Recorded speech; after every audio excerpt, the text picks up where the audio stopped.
Hello everyone, and welcome to this stream. My throat is not that good, so I'll try to speak less. Welcome to the stream, and today we'll be learning about vClusters, virtual Kubernetes clusters. Super interesting project, and I'm so excited for this since the time I have heard it. So, a bit of history, like there was a post on Reddit where I was just trying to understand how the K3s is being used. K3s is a Kubernetes distribution, how people are using it. And Lucas, who has joined today with us, CEO and co-founder of Loft SH and the vCluster maintainer, told about a very new project that it was already part of their paid offering, their commercial product, which is Loft. And they open sourced the part of it, which is vClusters, and vClusters is nothing but virtual Kubernetes clusters, and it lets you create those, obviously, and it's based on K3s. So today we'll be learning from Lucas all about vClusters. What are they? Why they exist? What is the architecture? What are the use cases? How to use them from scratch, like the demo, because it's kind of incomplete without a demo. And then you have your how K3s is actually used in the project, and how it makes special and easy, and also how to get involved. So any of the folks who are joining from the student community, please wait for the section where you can get involved with the project early on, because it has a big potential. So the project itself definitely has a big potential, and when it is backed up by the community, so it will be obviously driven at a successful pace. And all the features, implementation, documentation, there are tons of things that you can contribute to, which Lucas will be touching on in the end. So welcome, Lucas. So excited to have you on the stream, explaining about vClusters. Really looking forward to this. So I think let's get started and introduce yourself to the community. Yeah, awesome. Thank you so much for the introduction, and thank you so much for first of all, reaching out on Reddit. It's kind of funny to get started over there. And then, it's great to be on your live stream, definitely. I'm Lucas. I'm the CEO and co-founder of Loft Labs, and we recently launched this open source project called vCluster. You can find it on vcluster.com. It's essentially about spinning up, virtual Kubernetes clusters inside the namespaces of another Kubernetes cluster, right? So if you get a namespace somewhere in your company's EKS cluster or on GKE or whatever where you're running, right? Then you will be able to spin up a virtual cluster inside that namespace and essentially, make yourself admin in a way, right? Without being admin of the underlying cluster, which is a pretty interesting and exciting concept. I'm happy to tell you more about it. Sure. I'll just add your screen share. Yep. Works fine. All right, perfect. So essentially, the reason why we created vCluster is because sometimes, you want to share clusters. You're essentially talking about multi-tenancy, right? You're running with multiple users in the same shared Kubernetes cluster. And then the question is, if you're restricting users essentially to their individual namespaces, right? And if you're doing that well from a security standpoint, which you should, right? Otherwise, things get pretty messy in a shared cluster. Then you're essentially limiting a lot of your users, right? If they can, install a Helm chart essentially that has some CODs, right? You get the newest, hottest machine learning framework, right? And you want to test it, and it ships with CODs, right? But you're not a cluster admin, then that's essentially a problem. And vCluster is pretty straightforward. You deploy it inside a namespace, and then you point your kubeconfig essentially to the vCluster API server, and then you can list namespaces, inspect the kube system's namespace even, right? And do all kinds of crazy things, install your own CODs, etc. And that's pretty powerful. It can help you, essentially reduce cost because you're not spinning up individual clusters, Instead, you're spinning up vclusters, which run inside of namespaces of a bigger shared cluster, essentially. So basically, it's a kind of complete cluster that is given to a user or a team member that is there, but behind the scenes it's a single Kubernetes cluster that is divided in such a way that you kind of get a namespace totally owned, and then you can launch anything, install helm charts on top of that, etc. For that, right? Yes, exactly. So what we're doing is essentially, a vcluster is nothing else than pretty much a stateful set, right? Which runs a couple of containers, and then a service, right? Which essentially lets you do port forwarding with, or put an ingress controller in front of it to actually even expose the API. And then, that traffic gets routed from your ingress or from port forwarding through that service to the API server that runs in the stateful set. And that's the K3s API server, essentially. So we have one container running, K3s's API server that has by default an SQLite database, which is the default for K3s. But you can also, we expose all the K3s options, right? So you can essentially, if you want a MySQL database, right, or you want your separate etcd cluster to make it a little bit more heavyweight, right, then you can do that as well. I mean, K3s allows you to do all these things, and then essentially it has its own controller manager, right? So the way it works is, if I create a deployment inside this vcluster, I'm contacting the K3s API server to say, hey, I want to create this deployment, right?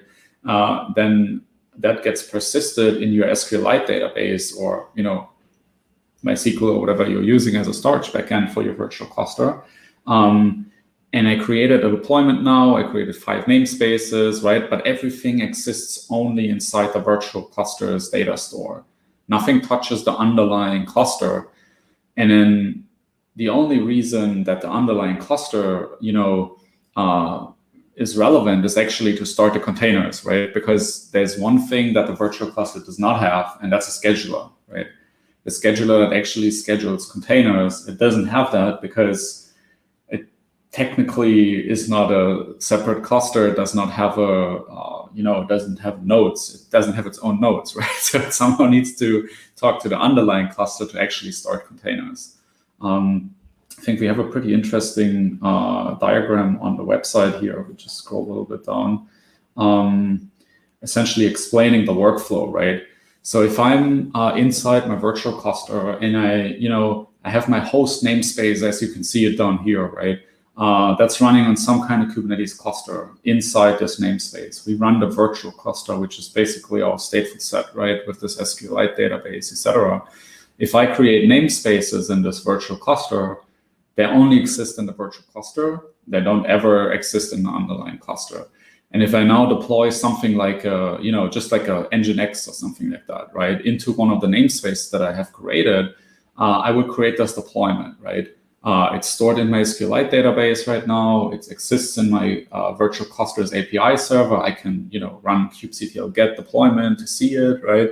And then because the virtual cluster has a controller manager, which sees, hey, the replica number for this deployment is 3, right? For example, I need to create 3 pods, right? That's what the controller manager in Kubernetes does. So it would create 3 pods, but a pod is not necessarily started, right? It's basically just stored and persisted in the API server again.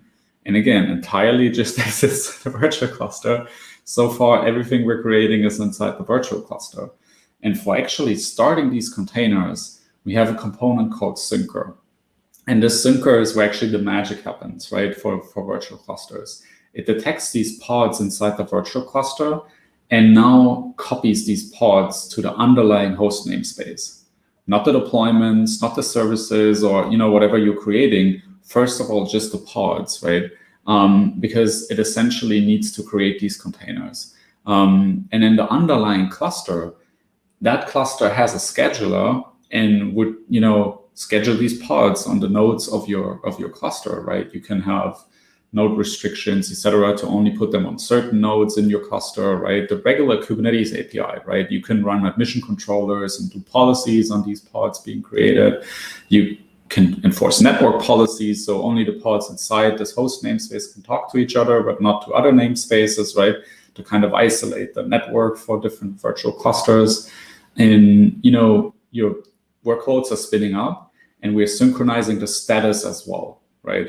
So if I'm inside the vCluster, and I see that the pod is running, right, as a status, right, it has been scheduled, it's running now. It's because I see the status of the underlying of the real pod in the real cluster, right? But you don't have to worry about that. You can just work inside your virtual cluster, essentially. So it hides a lot of complexity, but it's pretty smooth to operate if you're just inside the virtual cluster. Okay, so that is interesting. So we have a Kubernetes cluster, and then we have vCluster that helps you create your virtual clusters. And virtual clusters do not have your scheduler, so your main cluster's main purpose becomes on where to schedule actually the pods, which are the actual containers that will be running inside the vClusters. So all the Kubernetes resources, the CRDs, the deployments, the objects become part of the virtual cluster. But in the end, the running pods are actually scheduled by the supercluster, which is the underlying cluster, and on the actual physical or virtual the VMs, the nodes. Yeah, exactly. Am I That's what right? happens. Yes, perfect. Yeah, that was a very good summary. Yeah, it's great. That's essentially what happens. The good thing about this is, if you're thinking about it, clusters can get very complicated with the increasing number of constructs that we have in Kubernetes, right? If you're thinking about CRDs, for example, right? To just say that's like the atomic bomb, basically, right? That's like the biggest weapon you have in Kubernetes, right? It can get like as complicated as you want it with CRDs, right?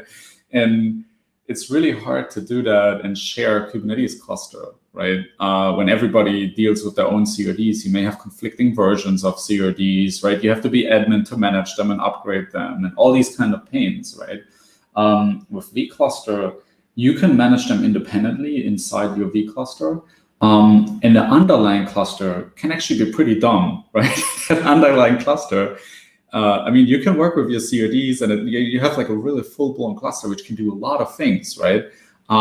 But your underlying cluster basically just needs to know what is a pod, right? Be able to create pods, right? It needs to know namespace and a couple of other things as well, obviously, right? But it doesn't need any of your CRDs. It doesn't even need to know what a deployment is, right? In this case, right? It's pretty interesting, and that makes it much, much easier, not just for engineers to work with their virtual cluster because they get more freedom to do whatever they want, because it would just be if I give them their own cluster. It becomes also much cheaper for the organization to run that infrastructure because you can monitor it better, etc. inside. You basically just have to take care of one cluster, right? And look at the namespace. It's pretty straightforward rather than managing 500 clusters. And at the same time, in terms of responsibility, for a lot of these central IT teams that provision infrastructure for engineering teams, right? It becomes much easier for them because they can run this pretty dumb cluster, right? But still have all the flexibility for the users. They just need to worry about a very basic cluster, and it's much, much easier to make sure that reliably runs and is up, and runs stable. And then essentially, your engineering teams can do whatever they want inside their vCluster, which is super powerful.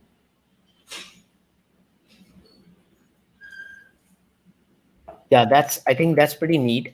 So how much customizations when you talk about like a user can do? Like suppose when I launch a cluster, say using K3s itself, I can launch using Flannel, I can launch it using Calico, I can Right. set those things, I can disable traffic. I want my own configurations basically. So how much configurable your virtual clusters can be? To what extent these can be configurable? Yeah, there's a lot of things that you can configure. So essentially, we're exposing all the options, that K3s has as well, right? So if you want to enable some alpha or beta flags, right, in your Kubernetes API server, right, that's also, by the way, an interesting thing. You can have 8 V clusters running in the same cluster, right? But they all have different Kubernetes versions. They can even have higher Kubernetes versions than the underlying cluster, right? As long as the underlying cluster basically supports pods, we're good. Right? That's essentially super interesting. But yeah, there's a lot of flexibility to set all these K3s options to have a etcd rather than SQL database, things like that. But there are some limitations, right? So if you were to, as you said, right, swapping out the network plugin is a little tricky because the networking of the actual containers is done in the underlying cluster, right? There are ways in Kubernetes to support multiple network plugins and, essentially pick the one when you are scheduling your workloads, right? If your underlying cluster supports that, you can use that in your vCluster, right? But there are certain limitations. Things need to be sometimes existing in the underlying cluster from an infrastructure perspective. Same for storage, right? I think networking and storage is probably the two biggest topics, right? If you, for example, have a certain storage class, right? You want to store something or pull something from, elastic volumes, things like that, right? Then you can add that storage class in your host cluster and make it available for your V clusters, right? But it needs to exist in your host cluster because that's essentially where your pods are being created, right? So kind of looking at the pod spec, everything that touches really the pods, right, needs to be available in the underlying cluster. But that's usually not a big deal. Yeah, that makes sense because if you have a big physical cluster and you have Longhorn installed on that, then obviously you would want your V clusters also to be able to use that same storage class. So that makes total sense because in the end, this is going to multiple teams, but you can streamline the process. You can streamline the underlying networking and storage components. Like these are the fixed storage and networking components. Rest on top of that, you can have your own Kubernetes version. You can have your own set of application deployments, CRDs, and whatnot. Pretty interesting. So Yeah, we have a exactly. couple of questions. Like one is from Suman. Does it uses the concept of a virtual kubelet during scaling up nodes inside V clusters? Super interesting. So it's a super smart question. So we're trying to be as flexible as possible with vCluster and not essentially, force you into using certain tooling, right? Certain network plugins, etc. The same way regarding scheduling, right? So whatever your scheduler and the underlying host cluster does is out of scope for us, right? If you're using virtual kubelet there, right, then that will work as well. But we're not forcing you to do that. It doesn't come shipped with vCluster, right? But if you have, if you're running virtual kubelet and, for each one of your pods, you provision a separate micro VM, I think that's pretty much what it comes down to. Then yeah, that's going to work. But again, it's not the default option.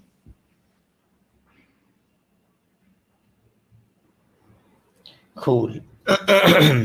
So yeah, I think we have a good solid introduction of what is actually V clusters and some of the benefits. So let's can we dive into the architecture and see actually how things connect and how it actually works in an architecture manner. There was a question like there was a question from from Shlok Mohanty, like the architecture developed by the basically it's the architecture developed by the concept of machine learning algorithms. So people are interested to know how actually it's getting architecture wise and how it works. Yeah, I mean, if you're looking at the basic architecture, right, we have a couple of architecture diagrams, because it's a very new concept, virtual clusters per se, and then vCluster, I guess, is one, is our opinionated implementation of this, right? There may be other implementations for virtual clusters out there. I know the SIG multi-tenancy is working on things. Ranchers, CTO now at SUSE, Darren Shepard was launching K3V I think 1.5 years ago. That's essentially, I think, when the topic first came up, this idea of virtual clusters on top of Kubernetes. And we're telling you here in this architecture section, with each one of these diagrams, how each one of these things works in pretty much in detail, right? If we're looking at pod scheduling, for example, right, we're seeing the virtual cluster up here. We're seeing the user talking with kubectl to the API server of this vCluster, which runs which has its own kube system namespace. It has its own data store, whether that be SQLite or etcd or MySQL, but it's separate from the underlying host cluster. And then you're creating your deployments, your custom resources, whatever you do. And then you have a controller manager, also part of your control plane, and a syncer, which is also part of your control plane inside the vCluster. And your controller manager sees your deployments, creates your pods, and then the syncer synchronizes these pods down. An interesting thing about this is, if you're thinking about it, scheduling pods from 50 namespaces inside the vCluster to a single namespace inside the host cluster is a little bit of a naming challenge, right? So that's why these pods, in the architecture diagram, it just says pod 1 synced, right? But if you actually are working with it, you see that there's a certain format here, like pod 1x namespace, right? Also including the namespace name inside the virtual cluster, so we can kind of differentiate certain namespaces in the vCluster from the workloads that all end up in the same host namespace. And then again, inside your host namespace, the scheduler picks things up, schedules things. And from a status perspective, if this user talking to the API server of the vCluster would ask for the status of this pod, they would be propagated through the syncer back right into the actual vCluster. So you could see the pod running or failing or image pullback off, all these kind of things, right? It's pretty powerful. And again, from a network perspective, it's super interesting because you're not having any performance hit, right? I think that was one of the basic, premises that we had. We wanted to have the vCluster in a way isolated and very flexible. But at the same time, we didn't want to do something like, I don't know, running a Docker daemon in this vCluster container and then, scheduling pods there or something. We wanted them to live inside the host cluster because it has a lot of advantages. If one of your pods talks to a service or pod inside your vCluster, right, that networking is actually done by the underlying cluster. The same way as your containers are actually running in the underlying cluster, which means that you don't have any kind of performance hit, right? It would be like just running kubectl apply with the pod, right? Instead of creating, a deployment or something like that. And then, an interesting thing is also your vCluster has its own DNS pod, which gets started core DNS essentially inside the vCluster. And all your pods, the actual workloads, when they run a DNS request, that would be proxied to this pod of the DNS pod, which is, by the way, also just a regular pod inside your vCluster, which gets synced down to the host namespace, right? So even that pod gets synced, right? And then that networking is in the host cluster again. So you can have cluster internal DNS inside your vCluster, right? Although you have multiple vClusters or you have a lot of other workloads in that namespace, right? You will only see the DNS essentially for workloads that actually are in your vCluster, which is super interesting as well. Yeah, I mean, the naming convention definitely looks interesting because you can have, multiple vClusters with the kind of same namespace, then same Nginx deployment, and how it would get named, because in the end it would be on the host cluster, everything. from all the Yes. vClusters. So the naming has to be so good. And again, there's the service for that, and the route to the service via the pod, service to the pod. So all these things. So basically, the job that user does while interacting with kubectl or running the pod is getting done by the syncer. So now the syncer is talking to the kube API server of the host cluster and then scheduling in the regular Kubernetes workflow, right? Exactly. Yes. Okay, interesting. That's So what happens. syncer turns out to be the important component for Yes. vClusters. Exactly. There's a lot of logic inside this syncer. That's really the big logic. I mean, the rest is the API server is basically spinning up a container that runs K3s, right? Right. But then the magic is like, how do you map things between the V cluster and the underlying host cluster? How do you propagate the status back? There's also interesting things regarding nodes, to be honest, right? Because what happens if I run kubectl get nodes inside my V cluster, right? And then you have the status of a pod. Like let's say, so this pod here, right, got scheduled somewhere on one of your nodes inside this host cluster, right? Inside the V cluster, I have a status for that pod, which says the name of this node, right? Does that need to be rewritten as well, right? Should the V cluster have all the nodes of the underlying cluster, which would kind of be a prerequisite, right? If we wanted to, use all the nodes there. Or how is that handled, right? That was a very interesting question as well. We made it actually very, so there's a lot of config options for exactly this topic, right? So you can, for example, so by default, we're using just the one node that your vCluster, so this vCluster container that runs the actual K3s API server, etc. Right? By default, we're using that node and make it available to the vCluster, right? But you can also add a label selector for your nodes, right? And essentially make certain nodes available. Or you can, that's something that we've been thinking about as well. You could add fake nodes right, to your vCluster and kind of emulate things, right?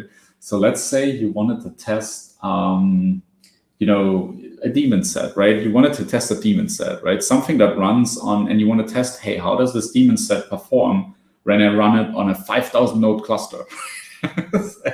Maybe pretty expensive to spin that up in AWS, right? But you can emulate 5,000 nodes inside your vCluster. But in the end, they get scheduled on the same node inside the host cluster. And the syncer just rewrites the name of that node essentially in the status, etc. Right? So for you, it looks like you have 5,000 nodes, but you just have a single node, right? It's super, super interesting. Although I would not recommend 5,000 node, faking 5,000, pods on a single node cluster. You may need a couple more nodes than that. So the storage, networking, and the container runtime becomes dependent on the host cluster, and rest of the components, V clusters, and even the nodes, you can have get the options to select for your V clusters using the labels and the selectors. Exactly. I mean, essentially, we named it in the when you look at the very basic diagram that sums up everything, right? You see kind of the networking happening here, then the actual control plane of your virtual cluster with the syncer. We kind of divide it in lower level resources and higher level resources, right? Every higher level resource inside your V cluster is your own, as well as the configuration of your control plane, right? Any kind of flags you're setting on your API server versions, etc. All of that is configurable, but all the really very things that are very close to your infrastructure, right? Like storage and networking, right? To the actual data center infrastructure. That is something that the host cluster takes care of for you. Interesting. So I'm super excited actually to see it in action. I can't wait. So I mean, can we see something like how this works and how this actually thing looks like? Yeah, let's do this. All right, let's actually go to our quick start.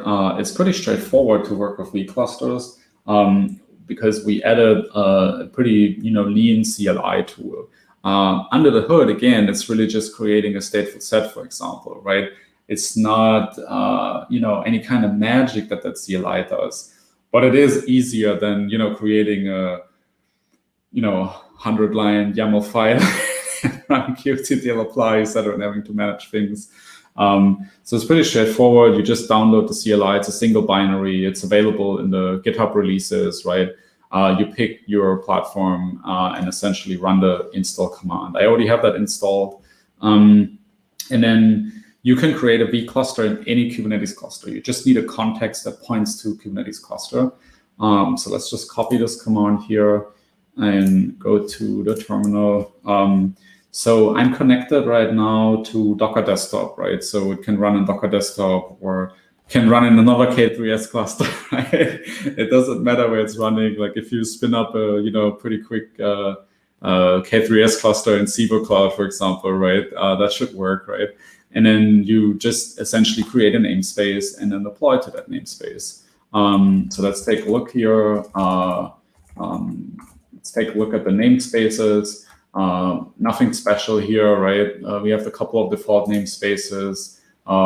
It's a pretty fresh Kubernetes cluster. And then we're using the vCluster CLI to create this vCluster. This is the name of our vCluster, which will essentially just determine, hey, this is the name of our stateful set, right? That's pretty much what it's for. And that name of that stateful set is also being used for the, this syncing, the mapping, rewriting of pods, right?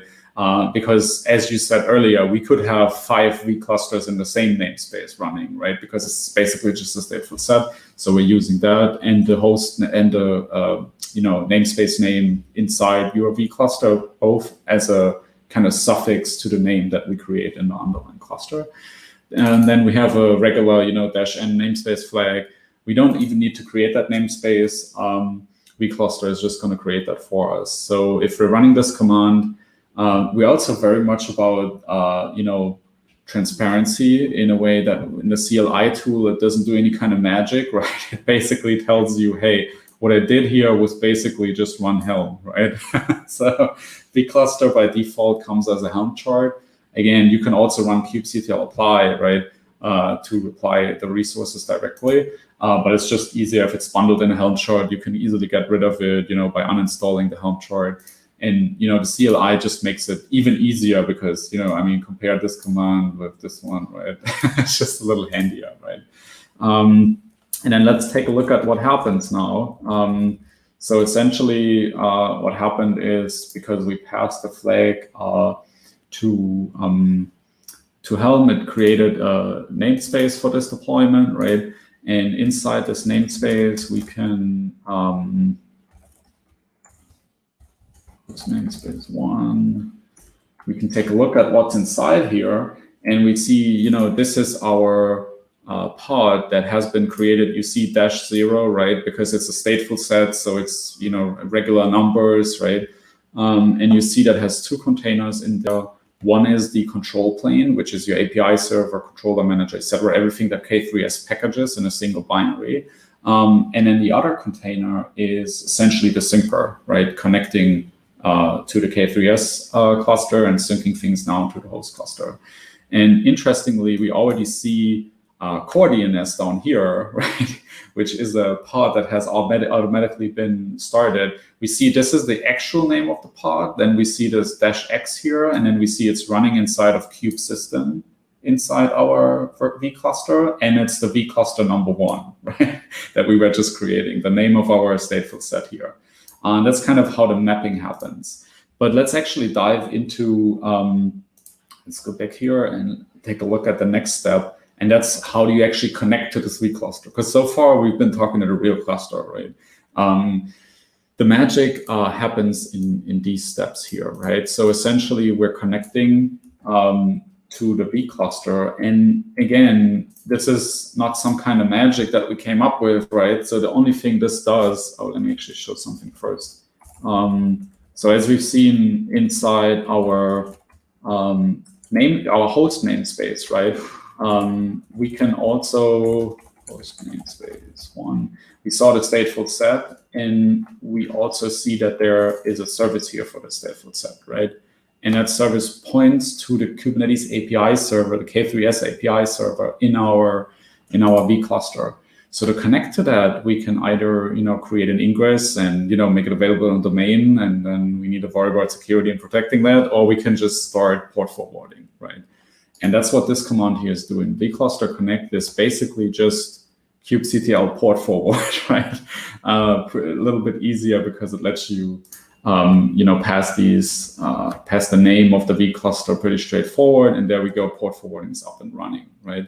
And then another thing we see is we have this kubeconfig YAML here. You could also pass an option to the vCluster connect command to add a new context to your existing kubeconfig file, right? But because we didn't want to set that as a default, because nobody likes to have a kubeconfig file to be messed with, right? So by default, it's producing a new kubeconfig file. And if we're taking a look into this, right, it's essentially using localhost 8443, which we can see here is forwarded inside via port forwarding. And as long as we have this running in the background, and of course, right, you have the credentials to authenticate, and you have your CA certificate, right? So the connection is secure and all that kind of stuff. But let's get back to here and create another terminal, right? Because we need it in the background, leave port forwarding running. And then the next step is essentially to using this kubeconfig, right? And to make it pretty straightforward, I'm just gonna copy this command here. And now inside this terminal, we're not using our user directory, home, right, root directory or whatever kubeconfig file. We're using this kubeconfig file from now on. That means everything I'm running goes to the vCluster, at least in this terminal, right? If I open a new terminal session, we don't have that variable set, and we're talking to the real cluster again. So let's take a look at the namespaces, right?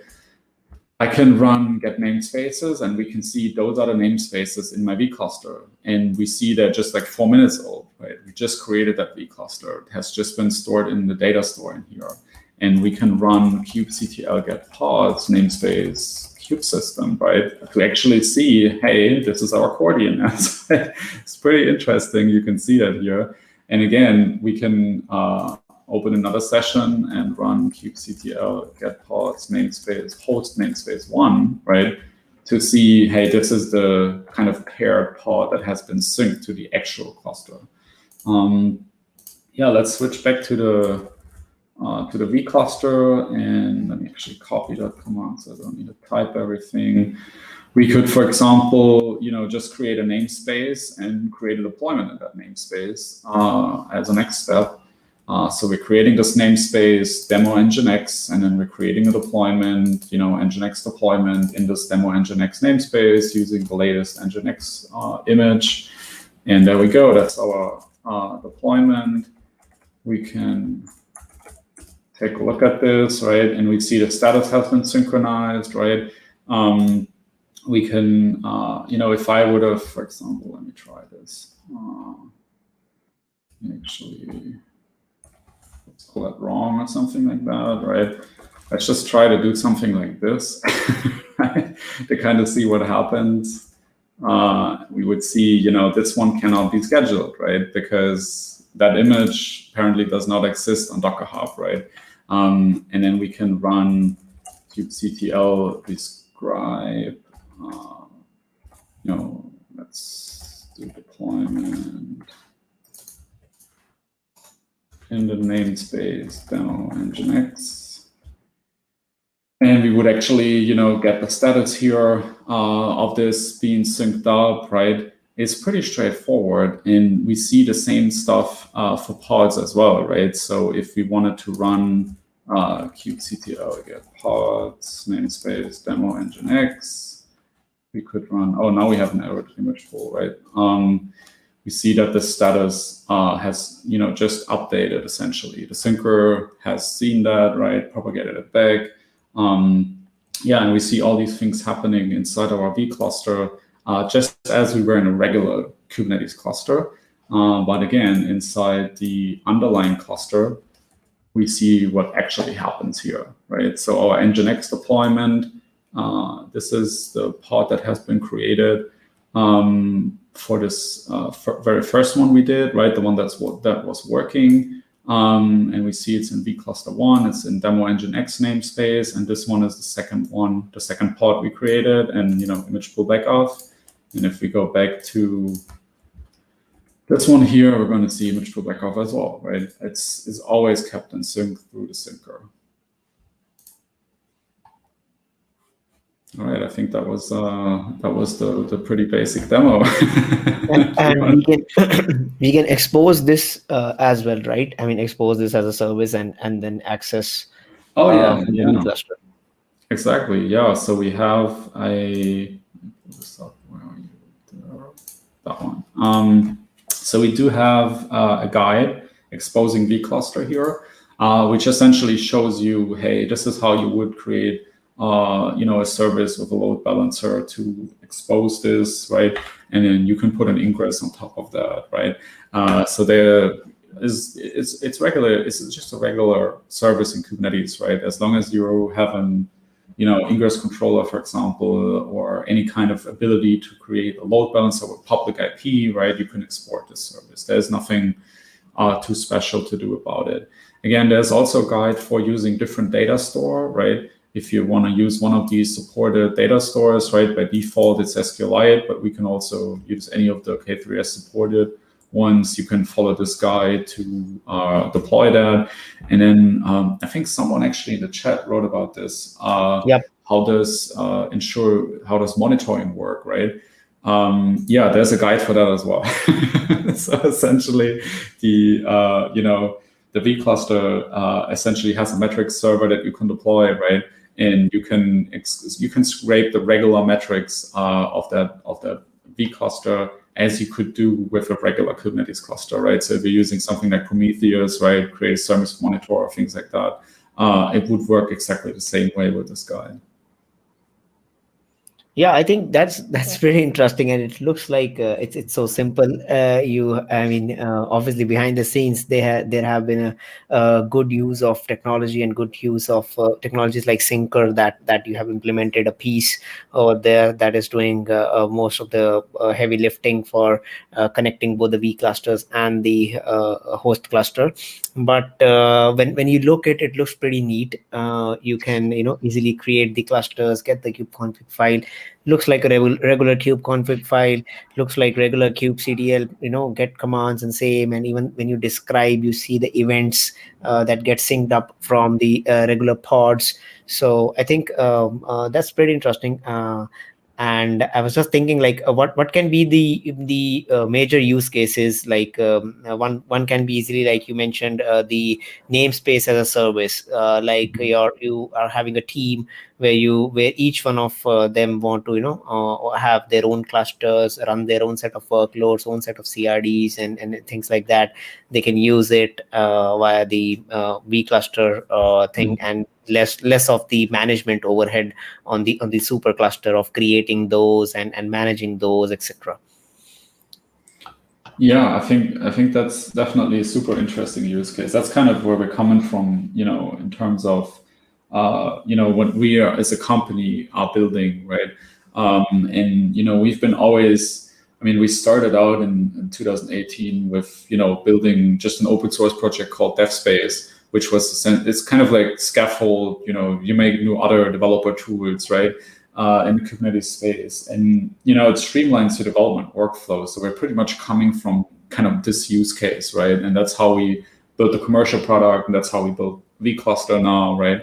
But once we launched vCluster, a lot of folks contacted us and operators with heavy production workloads with other use cases. It was super interesting to see what other things people have in mind. Let me just share 2 or 3 examples that I've heard in the past. Like, it's only been 4 weeks since we launched it, right? But people seem to be going crazy about this new possibility. The first one I've heard is essentially sharding your cluster, right? That's in a way, like if you think about, databases and database sharding, right? You do sharding for your database at some point where you kind of slice up your database in different pieces because you hit certain scalability limits, right? Your SQL query takes, 3 minutes and nobody wants to wait that long, right? So that's when you start doing sharding. And the same accounts for Kubernetes clusters, right? If you are having a production Kubernetes clusters with 4,000 nodes, right? And you're having a lot of microservices and different systems running on there, right? And large enterprises have that use case, right? Then they're kind of hitting the scalability limits of Kubernetes. They're coming to a point where etcd is under fire, right? That API server is like a really critical component, right? It's like so many pieces are moving if you have so many nodes, right? Because constantly someone's reading and writing through the API server, right? And then, the way to, when you're essentially creating vClusters, 99% of your requests go to the separate, much smaller, isolated vCluster API server, right? And if one of them goes down, it only affects that one microservice, but not the other, 8,000 microservices in your 4,000 node cluster or something, right? So that is a huge advantage in terms of, running production workloads essentially, because you get this more fault tolerant system, and the underlying cluster can scale much further, right? Because the etcd only needs to handle these requests for pods, right? In whatever happens there, but it's not. It's much fewer requests than all these requests on top that deal with deployments and all these things, right? So essentially, that's a super interesting use case. Okay. And then the other use case that is that has kind of been discussed is essentially, if you have multi-tenant applications. So let's say you're a company and you have a product that you run as a managed service, but it's not a SaaS platform, right? But you're running your software 5 times for 5 different customers. Putting them in a vCluster has a huge advantage in terms of fault tolerance as well, but also in terms of isolation, right? Your vClusters, for example, could now, or your application could now, be very cloud native and actually store certain things in secrets, right? Or create config maps or manage CODs, right? Which is very hard to achieve for your 5 customers if they're running the same cluster. But if they're running in a vCluster with that additional level of isolation, that is a huge kind of advantage for you in terms of stability. I think there's so many creative ideas of using vClusters. It's been super interesting to see. I think, the way I use it myself, and that maybe an edge case is kind of like, our product is similar to this, right? We have an on-prem product you install in Loft in your own cluster, right? So when I do a demo for a customer, right, I need a Kubernetes cluster to test it with, right? So I just spin up a vCluster for each demo that I do about our product, right? I don't think, I'm a very, let's say, when I do a call with a customer, I'm a very technical person, right? I don't think the regular, salesperson or something would spin up a vCluster for this kind of case. But, certainly, companies could build such tooling to let a salesperson spin up a vCluster and start a demo for one of their customers and send them a link where they can say, hey, try out this demo product, right? There's just a lot of different, very, very interesting use cases for vCluster. I'm really excited to hear in the next, this has been like 1 month. So let's see what we're going to hear in the next 6 to 12 months or so when people actually start to put it in production. Yeah, I think you rightly said, when I even saw this and went through some of the docs, it was super interesting. And I was thinking of, use cases like how I can use this in day-to-day routine as well. And in some terms of demos as well, like you just mentioned. And then some of the namespace as a service kind of use case. So that's pretty interesting, and it's obvious that when such piece of technology comes out there and people start thinking like how they can, they can use it, productionize it.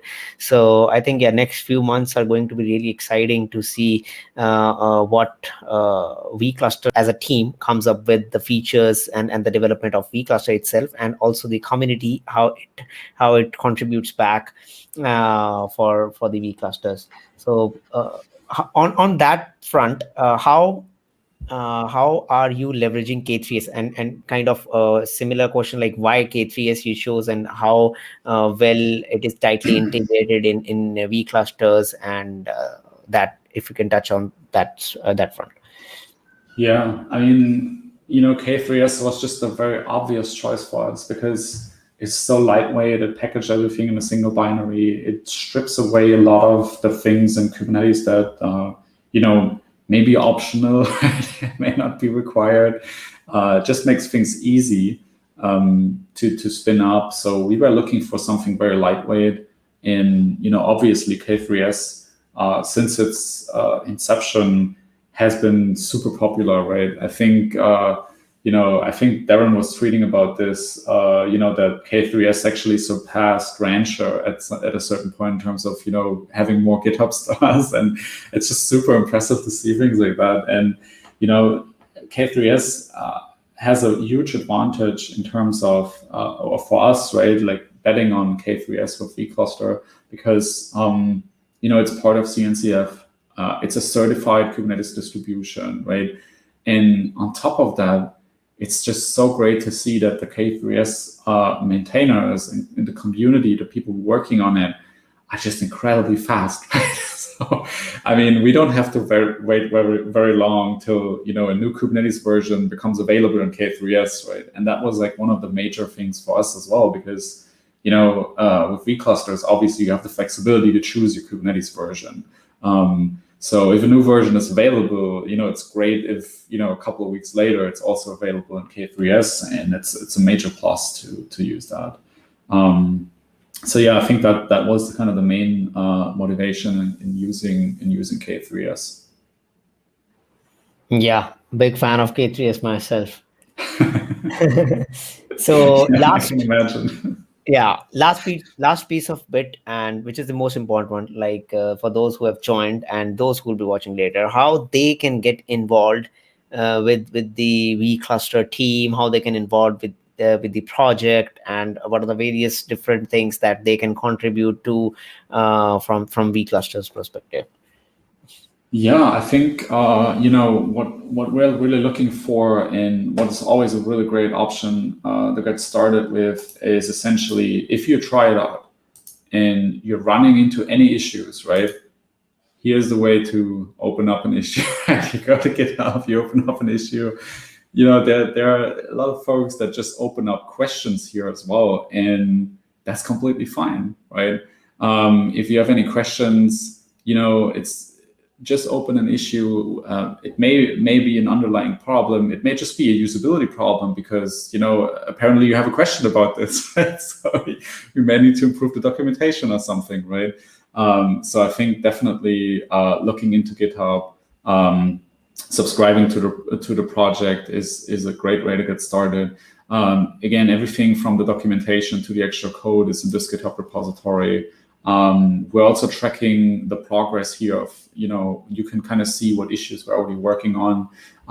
And I think, if you want to start with something small in terms of contributions, actually looking forward, I mean, you may not want to, add a major feature for the syncer tomorrow, right? Because it's a pretty complicated piece. But if you want to, go ahead, right? I'm looking forward to review that pull request. But if you want to start with something small, actually, a documentation, let me phrase it like that. So we put some spelling issues in there on purpose. No, I'm just kidding. We probably have a lot of spelling errors in there or something, right? So if you find anything, a sentence is missing where you think like, hey, this needs to be explained here, or, there's a typo, hit this button here, please, because it's going to straight up open up GitHub and, start essentially the pull request process to update that documentation piece. And that's always super, super helpful. And then in terms of community, we have a Slack channel. So if you hit this button up here, you can join via slack.loft.sh. Again, Loft is the company. We just open up the Slack channel. So there's just, activity starting. Previously, we were mainly interacting with users in the Kubernetes Slack. So that's also a great way to reach out. We have mainly the open source project DevSpace and Kiosk. Both of the projects have their own Slack channel in the Kubernetes Slack. You can also ping any of the folks working on the project directly, right? Including Fabian, which is really, if you're looking at the project, you probably see him, committing here all the time 5 hours ago, right? If you have any detailed question about the syncer, he's the person you want to ask, right? So there's lots of ways to get in touch. Yeah, I think that makes perfect sense. So you have seen, like Lucas mentioned, you can do code contribution, you can do non-code contributions, you can just use the product, provide the feedback, suggestions, issues, and all those things, and get involved in the community in the Slack, help other folks as well who are facing an issue which you might have already faced and solved it yourself. And I think those are pretty much standard for all projects, and especially for the one which are starting and which have a lot of great potential, like vClusters, will definitely be big in future because of the vision, and because of the amount of use cases that we can just see in a matter of few weeks that it has potential of.